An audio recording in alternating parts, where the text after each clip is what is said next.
Hello student, स्वागत है आपका आईसीटी वर्चुअल क्लासेस में। मैं हूं कविता, बायो टीचर। उम्मीद करती हूं आप सभी अच्छे होंगे और स्वस्थ होंगे।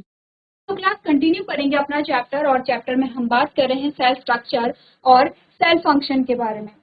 अभी तक आपने यहाँ पर बात की है प्रोकैरियोट सेल के बारे में, और प्रोकैरियोट सेल के जितने भी आपने पार्ट्स यहाँ उसे एक बार देख लेंगे। आज हम यहाँ पर प्रोकैरियोट सेल की इमेज लेकर के आए हैं। ठीक है, ये हमारे पास आती है प्रोकैरियोट सेल। यहाँ पर हर एक पार्ट को देखिए जो आपने वहां पर ड्रॉ कर रहे थे, आपने वहां को कैरी ड्रॉ किया और उसमें हर एक पार्ट को पढ़ा था। जैसे कि कौन कौन से पार्ट्स आपने यहाँ पर पढ़े हैं। सबसे पहले हम बात करें तो आपने सेल मेम्ब्रेन के बारे में बात की है। ठीक है, सेल मेम्ब्रेन के बाद आपने कहा आपने सेल वॉल के बारे में बात की है, जो किससे बनी है, पेप्टिडोग्लाइकॉन की बनी है। फिर आपने कैप्सूल के बारे में बात की, तो आपने कहा कैप्सूल जो होता है वो ग्लाइकोकैलिक्स से बना, दो टाइप। एक कैप्सूल है, एक स्लाइम लेयर है। कैप्सूल टफ होगा, हार्ड होगा या रिजिड। स्लाइम लेयर जैसे कि लेयर होगी। ठीक है, ये तो तीन क्या बनाती हैं, कवरिंग बनाती हैं, सेल एनवेलप बनाती हैं। उसके बाद हमने बात की है यहाँ पे क्रोमोसोम, जो कि क्या है, यहाँ पे सर्कुलर क्रोमोसोम है। सिंगल क्रोमोसोम होगा लेकिन सर्कुलर क्रोमोसोम होगा। आपने कहा वो रीजन जहां पर क्रोमोसोम पाया जा रहा है उसे न्यूक्लियोइड रीजन कहते हैं। ठीक है, इसके अलावा हमने कहा कुछ सर्कुलर स्ट्रक्चर हमारे पास आते हैं, जो एक्स्ट्रा जो क्रोमोसोम या एक्स्ट्रा जेनेटिक मटेरियल है, यह है प्लाज्मिड जो है डीएनए या जेनेटिक मटेरियल जो कि एक्स्ट्रा यहाँ पर आता है। अब आते हैं इस प्रकार की कवरिंग्स पे जो अंदर की ओर बनी होती हैं, इन्हें कहते हैं मेसोसोम। मेसोसोम का फंक्शन हमने पढ़ा था। मेसोसोम के साथ साथ आपने कहा कि यहाँ पे क्या बने होते हैं, राइबोसोम्स बने होते हैं। राइबोसोम्स के साथ साथ आपने कहा फूड ग्रेन्यूल्स यहाँ पर होंगे, फॉस्फेट यहाँ पर होगा, और इन्हीं प्रकार के जो यहाँ पर जो स्टोरेज हो रखी हैं जो बहुत सारी चीजें, उन्हें हमने क्या कहा था, इंफ्यूजन बॉडी कहा। ठीक है, इसके अलावा सेल के अंदर साइटोप्लाज्म भरा होगा, ये अंडरस्टूड है, ये आप जानते हैं यहाँ पे। ठीक है, अब बात करते हैं यहाँ पर आउटर जो प्रोजेक्शन है। जैसे कि हमने बात की है यहाँ पे फ्लैजिला की, तो फ्लैजिला में हमने तीन पार्ट पढ़े हैं। ठीक है, इस प्रकार से बेसल है, ये हुक है, और ये फिलामेंट वाला पार्ट है जो कि फ्लैजिलिन प्रोटीन से बना होता है। नेक्स्ट हमारे पास आते हैं यहाँ पे पिलाई। पिलाई के अलावा हमारे पास आते हैं फिमरी। ठीक है, फिमरी के अलावा हमारे पास आते हैं सीलिया।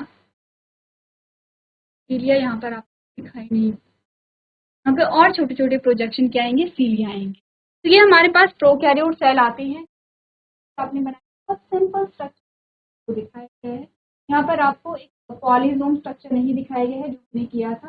ठीक है, एक बार देखिए स्ट्रक्चर को। आपने जो डायग्राम बनाया था वो कैसे बनाया था, अपनी कॉपी में भी अगर आप देखेंगे तो आपको बहुत सिंपल स्ट्रक्चर दिखाया गया है यहाँ पर। ठीक है, चलिए अब आगे बढ़ेंगे, और आगे हम बात कर रहे थे यहाँ पे यूकैरियोट सेल के बारे में। हम यूकैरियोट सेल के बारे में बात कर रहे थे, और इसी में हम फ्रूट मोज़ेक मॉडल के बारे में भी बात करें। ठीक है,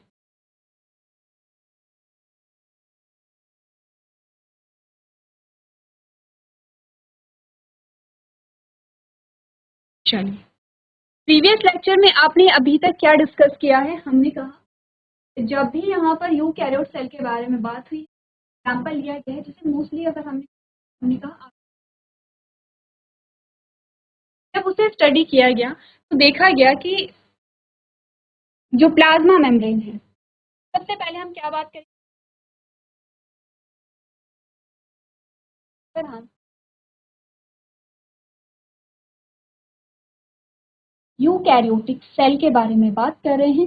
सबसे पहले हम क्या करेंगे, अगर हम ह्यूमन सेल को पढ़ रहे हैं, सबसे पहले आउटर स्ट्रक्चर जो आता है हमारे पास प्लाज्मा मेम्ब्रेन। अब ये समझाने का आपको जरूरत नहीं है कि सबसे पहले एक प्लाज्मा मेम्ब्रेन आएगी, फिर साइटोप्लाज्म है, फिर बीच में न्यूक्लियस है, क्योंकि हमने कहा कि आप हायर क्लासेस में आ चुके हैं। आपने प्रीवियस क्लासेस में भी सेम चैप्टर पढ़ा है और बेसिक्स आपने वहाँ सारे अच्छे से पढ़े हुए हैं। अब प्लाज्मा मेम्ब्रेन पे आते हैं, तो थोड़ा सा प्रीवियस लेक्चर में हमने ये देखा था।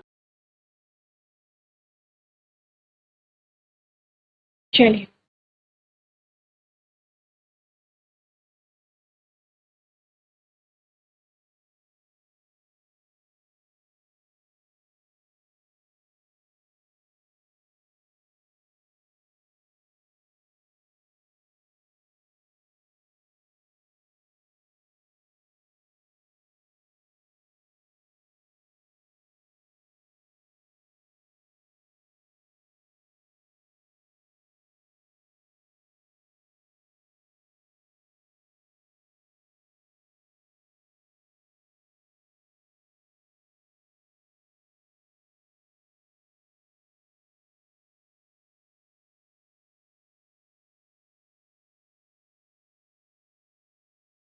सबसे पहले आपको ड्रॉ करते रहना।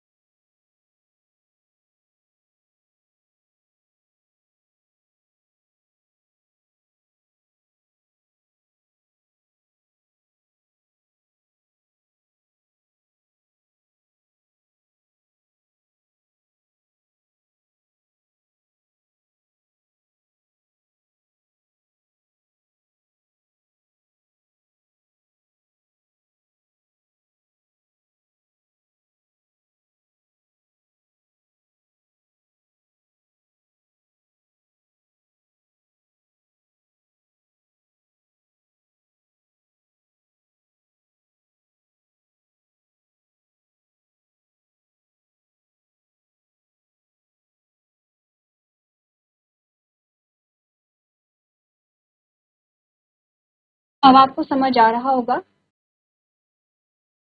कि कौन से पार्ट बन रहे हैं।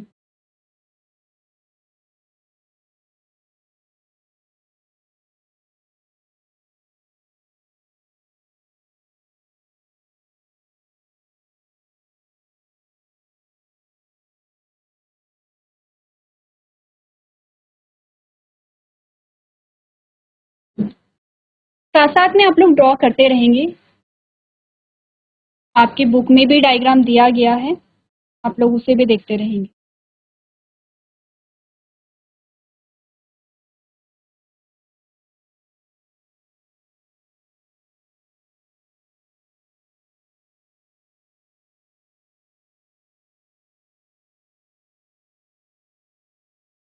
ठीक है, ये वो लेयर है जो हम प्लाज्मा मेम्ब्रेन में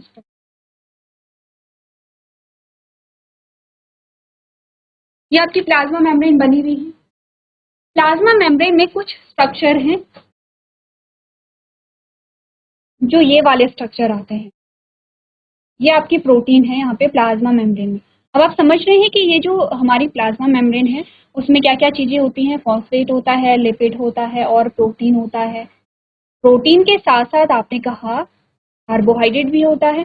अब आपको समझ आए कि प्रोटीन हमने कहा था बॉडी बिल्डिंग है। प्रोटीन सिर्फ यहाँ पर ग्रोथ और आपने कहा बॉडी रिपेयर करने के लिए ही नहीं बल्कि प्लाज्मा मेम्ब्रेन के फॉर्मेशन में भी इम्पोर्टेंट होते हैं। ठीक है, क्योंकि प्लाज्मा मेम्ब्रेन के इम्पोर्टेंट पार्ट होते हैं। ठीक है, तो ये आपकी क्या है, प्रोटीन है।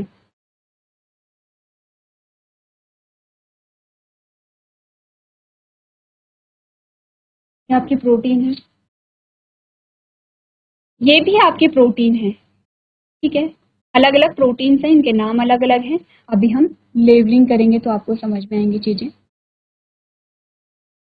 ये आपको जो येलो थ्रेड लाइक स्ट्रक्चर आपको दिखाई दे रहा है जो कि प्लाज्मा मेम्ब्रेन के आर पार है, ये भी आपकी क्या आती है, प्रोटीन आती है। ठीक है, अब अगर हम यहाँ पर लेबलिंग करें तो इतना तो आप जानते हैं कि ये तो क्या है, फॉस्फेट है।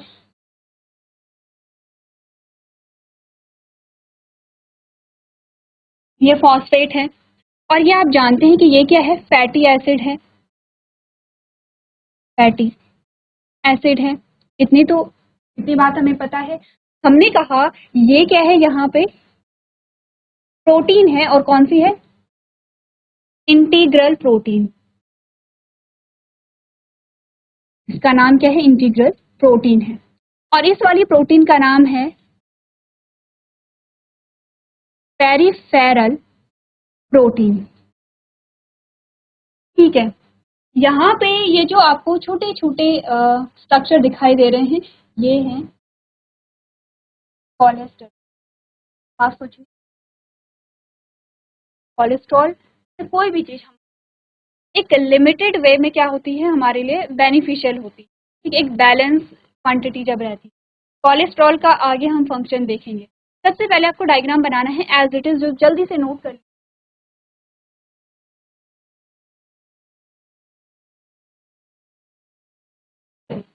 अब हमारे पास कुछ और स्ट्रक्चर यहाँ पर आते हैं, और स्ट्रक्चर हमारे पास आएंगे।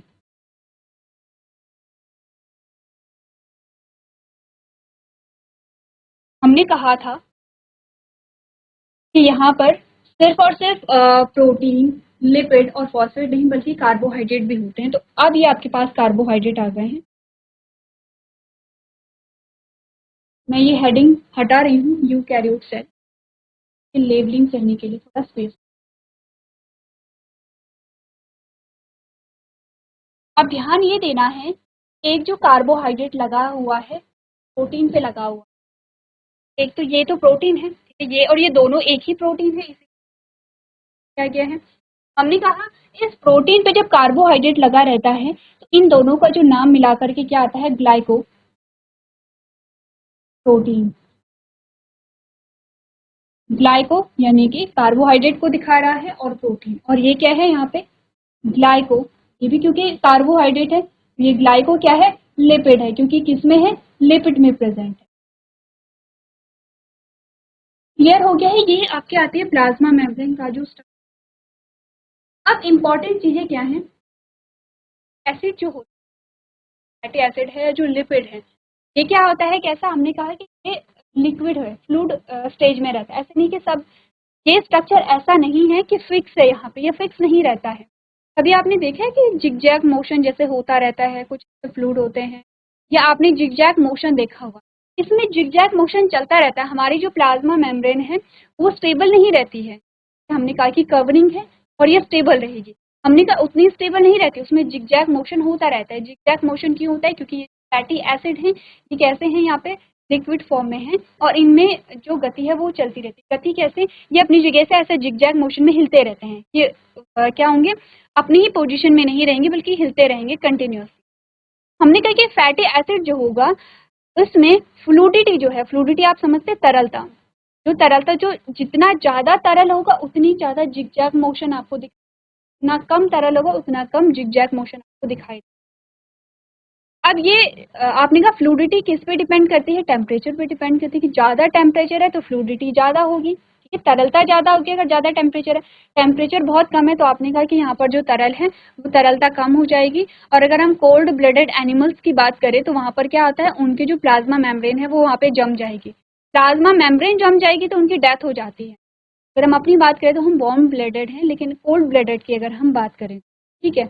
अब क्या होता है, हमने कहा कि जो फैटी एसिड है, फैटी एसिड अगर जितनी उसमें सैचुरेशन होगी फ्लूइडिटी, जैसे कि फैटी एसिड किससे इस प्रकार से चेन देखी, ठीक है, ऐसे ही पूरी चेन होती है, कार्बन का नंबर और ज्यादा होता है। आपने कहा कि यहाँ पर अगर डबल बॉन्ड है, ठीक है, जितने ज्यादा डबल बॉन्ड होंगे उतनी कम क्या होगी, सैचुरेशन होगी, जितने कम डबल बॉन्ड होंगे उतनी ज्यादा सैचुरेशन होगी। तो यहाँ पर जो फैटी एसिड हैं उनके दो स्ट्रक्चर देखने को मिलते हैं, ठीक है। जो फैटी एसिड हैं उनके दो स्ट्रक्चर आपको देखने को मिलते हैं। एक तो ये स्ट्रक्चर होता है, एक तो ये स्ट्रक्चर होता है, और एक स्ट्रक्चर आपको देखने को मिलता है ऐसा।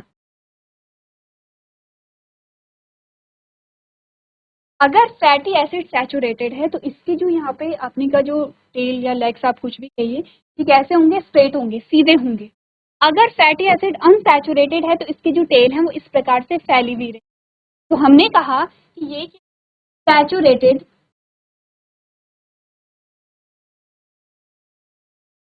लिपिड है और ये क्या है, अनसैचुरेटेड लिपिड है।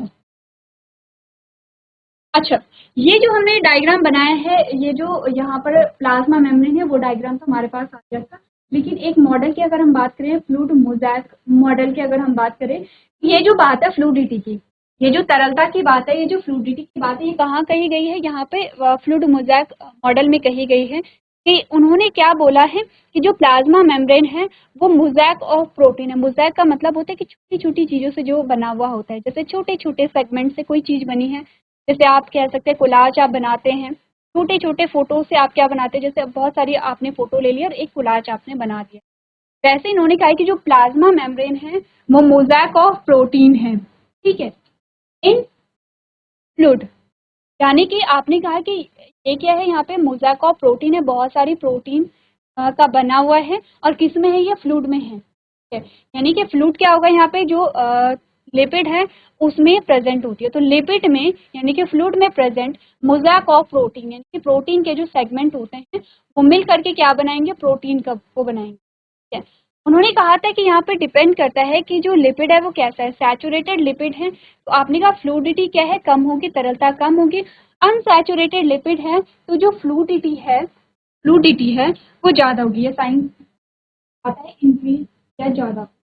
अनसैचुरेटेड लिपिड में फ्लूइडिटी होगी वो क्या होती है, ज़्यादा। ठीक है। अब आते हैं थोड़ा सा कोलेस्ट्रॉल। हमने हमेशा देखा है कोलेस्ट्रॉल, और कोलेस्ट्रॉल का नाम आपने जब भी सुना होगा आपके माइंड में ऐसा आता है कि कोलेस्ट्रॉल तो बेकार है, हमारी बॉडी में होना ही नहीं चाहिए। हमारी बॉडी में कोलेस्ट्रॉल होना चाहिए। कोलेस्ट्रॉल एक्ट करता है एज अ बफर। बफर आपने शब्द सुना होगा, केमिस्ट्री में हम बफर यूज करते हैं। पीएच के लिए बफर होता है। हमारी बॉडी में भी हमारी बॉडी में एक बफर है जो आपके ब्लड के पीएच को यहाँ पे मेंटेन करते हैं। क्या है वो, आप लोग एक बार पढ़ सकते हैं। हमने कहा कोलेस्ट्रॉल एक्ट करता है एज अ बफर, यानी कि ये क्या करेगा, मेंटेन फ्लूइडिटी। ये क्या करेगा, तरलता को यहाँ पर मेंटेन करेगा। आप लोग लिखते रहिए, मैं यहाँ पे इसलिए नहीं लिख रही हूँ क्योंकि क्या हो जाएगा, बहुत सारी जो चीजें हैं वो आपको फिर समझ में नहीं आएंगी, इनफ स्पेस नहीं बचेगा। कोलेस्ट्रॉल मेंटेन करता है फ्लूइडिटी को। कैसे, अगर फ्लूइडिटी या तरलता अगर बहुत कैसी हो गई, आपने कहा बहुत कम हो गई है, सैचुरेशन अगर बहुत कम हो गई है, ठीक है, आवश्यकता से कम हो गई है फ्लूइडिटी या तरलता, तो ये क्या करेगा, उस टाइम पे फ्लूइडिटी को बढ़ाएगा। अगर फ्लूइडिटी बहुत ज्यादा हो गई है, आवश्यकता से अधिक हो गई है, तो ये फ्लूइडिटी को उस टाइम पे कम करेगा। तो फ्लूइडिटी को मेंटेन करता है। हमने कहा कि यहाँ पर फ्लूइडिटी मेंटेन रहनी चाहिए। अगर बहुत ज्यादा हो गई है तो आपने कहा कि जो प्लाज्मा मेम्ब्रेन है उसमें बहुत ज्यादा मूवमेंट होगी, तब हो सकता है। आपने कहा अगर यहाँ पर जो प्लाज्मा मेम्ब्रेन है उसमें फ्लूइडिटी नहीं है, उसमें जिगजैग मोशन ही नहीं हो रहा है, जो लिपिड है यहाँ पे वो मूव ही नहीं कर रहे हैं, बहुत सारी जो प्रोसेस है वो नहीं हो पाए। देखा कि क्या जरूरी है फ्लूइडिटी का होना, या जरूरी है कि यहाँ पर जो लिपिड है उनमें मूवमेंट होता रहे। कैसा मूवमेंट हम कह रहे हैं, ये यहाँ पर लिपिड लगे हुए, ये लिपिड क्या होते हैं, अपनी जगह से ऐसे ऐसे जिगजैग मोशन करते हैं। बड़ा इंटरेस्टिंग है, हमारी जो प्लाज्मा मेम्ब्रेन है स्टेबल ना होकर मोशन। अब आपने कहा ये जिगजैग मोशन बहुत सारे प्रोसेस के लिए रिस्पॉन्सिबल होता है, ये इंपॉर्टेंट है, ये होना चाहिए लेकिन एक बैलेंस वे में होना। वो कौन कंट्रोल करता है यहाँ पे, कोलेस्ट्रॉल। तो मैं यहाँ पे लिख रही हूँ तरलता के लिए, तरलता फ्लूइडिटी के लिए क्या। एक और चीजें हैं कि आपने कहा कि जो यहाँ पे प्रोटीन होती है, जो सरफेस होती हैं, वो क्या करती हैं,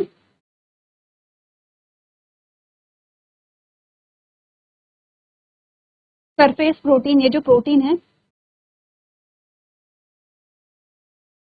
ये एंटीबॉडी बनाती हैं, एंटीजन बनाती हैं, एंटीजन। जैसे आपने सुना होगा कि जो ब्लड ग्रुप ए है में ए एंटीजन होगा, बी में बी एंटीजन होगा, ए बी में ए बी एंटीजन होगा। ये एंटीजन जो बनते हैं कौन बनाते हैं, यहाँ पे सरफेस प्रोटीन बनाते हैं। ये प्रोटीन के फंक्शन आपके पास अलग अलग आते हैं का फंक्शन, आपके पास आते हैं कि डिफरेंट प्रोटीन के डिफरेंट फंक्शन आपके पास आएंगे, ग्लाइकोप्रोटीन के आपके पास फंक्शन आएंगे, यहाँ पे कोलेस्ट्रॉल के फंक्शन है। तो सरफेस प्रोटीन का जो फंक्शन है, एक तो ये कि एंटीजन को बनाएगा, दूसरा क्या फंक्शन है यहाँ पर, आपने कहा कि ये एज अ रिसेप्टर भी काम करेंगे। जैसे रिसेप्टर में आपने समझा है कि कोई भी जो यहाँ पर क्या आ रहा है, जेनेटिक मटेरियल है, कोई भी मॉलिक्यूल है, अगर उसे रिसीव करना है तो उसके लिए चाहिए रिसेप्टर। तो प्रोटीन एज अ रिसेप्टर भी यहाँ पर क्या करते हैं, काम करते हैं। नेक्स्ट जो फंक्शन है प्रोटीन का, तीनों प्रोटीन के फंक्शन है, प्रोटीन ट्रांसपोर्टेशन में बहुत हेल्पफुल होता है, ट्रांसपोर्टेशन के लिए इंपॉर्टेंट होता है। एक बार डायग्राम नोट कीजिए, ये डायग्राम आपके पास आएगा। मैं आपको बोल रही हूँ कि जब आप हायर क्लासेस में जाएंगे, आप 11th में पढ़ रहे हैं, आप हायर क्लासेस में जाएंगे, आप यहाँ पे मेडिकल फील्ड में जाएंगे, या नॉर्मल आपने बीएससी एमएससी की, आपके पास आएगा ही आएगा। उसके बाद हम डिस्कस करेंगे फ्लूइड मोज़ेक मॉडल किसने दिया था और क्या उसमें बोला गया था, वो आप पढ़ चुके हैं, थ्योरी में हम लोग पढ़ लेंगे। चलिए इसे डायग्राम को नोट करें।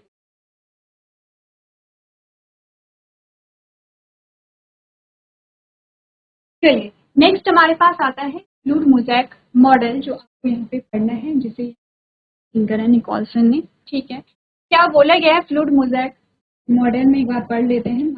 Fluid mosaic model, the fluid mosaic model describes the cell membrane as a dynamic structure where a phospholipid and protein can move around within the bilayer creating a fluid mosaic. This model explains how the membrane allows for various functions like selectively permeable, self-signaling, and transport. The model was proposed by Singer and Nicholson in 1972. एक बार fluid mosaic model को पढ़ करके आएंगे क्या इन्होंने बोला था, ठीक है, क्या क्या इन्होंने इनके प्रॉपर्टी बताई थी, ठीक है। ये डायग्राम आपके पास आता है प्लाज्मा मेम्ब्रेन के बारे में, और जो थोड़ा कॉम्प्लेक्स आपको दिखाई दे रहा है, हमने सिंपल वे में बनाया सारे पार्ट्स यहाँ पर जो कि आपने डिस्कस। एक बार आप लोग ये घर से बना करके लेके आएंगे और पढ़ करके लेके आएंगे। नेक्स्ट फिर उसमें हम नेक्स्ट जो पार्ट है उसे कंटिन्यू करेंगे। आज के सेशन में हम इतना ही करेंगे। अभी तक क्लास में बने रहने के लिए